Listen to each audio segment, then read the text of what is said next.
లోక్సభ ఎన్నికల్లో పొత్తులు ఉండబోవని బీజేపీ రాష్ట్ర అధ్యక్షుడు కేంద్ర మంత్రి కిషన్ రెడ్డి వెల్లడించారు. ఎన్నికల సన్నద్ధతతో భాగంగా పార్టీ జాతీయ అధ్యక్షుడు జేపీ నడ్డా ఈ నెలాఖరులో రాష్ట్ర పర్యటనకు రానున్నారని తెలిపారు.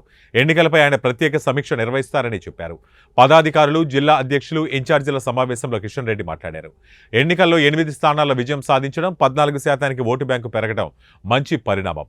లోక్సభ ఎన్నికల కోసం పార్టీ యంత్రాంగాన్ని సమాయత్తం చేయాలి. ఇందుకోసం పార్టీ నాయకత్వం జాతీయ స్థాయిలో కార్యాచరణ చేపట్టింది.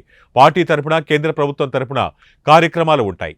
వికసిత్ భారత్ సంకల్ప యాత్ర పేరిట చేపట్టనున్న కార్యక్రమానికి కేంద్ర, రాష్ట్ర ప్రభుత్వ అధికారులు వస్తారు. ప్రతిరోజు 2 కేంద్రాల్లో కార్యక్రమాలను నిర్వహించాలి. ఇందులో పార్టీ కార్యకర్తలు వాలంటీర్లుగా పాల్గొనాలని కిషన్ రెడ్డి పిలుపునిచ్చారు.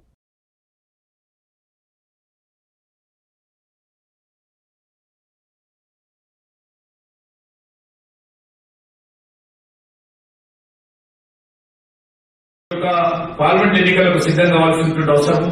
దీనికోసము జాతీయ స్థాయిలో ఇప్పటికే అనేక కార్యాచరణ ప్రణాళికలు రూపొందించి అమలు చేస్తా ఉన్నారు. రేపటి నుంచి కార్యక్రమం మొదలు పెడతాం.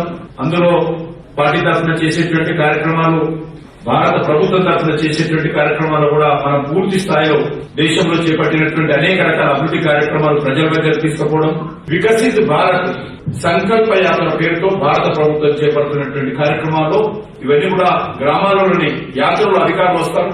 ఎక్కడెక్కడ ప్రతిరోజు 2 లేక 3 యాత్రలు, సభలు, సమావేశాలు జరగాలి 2 కేంద్రాలు.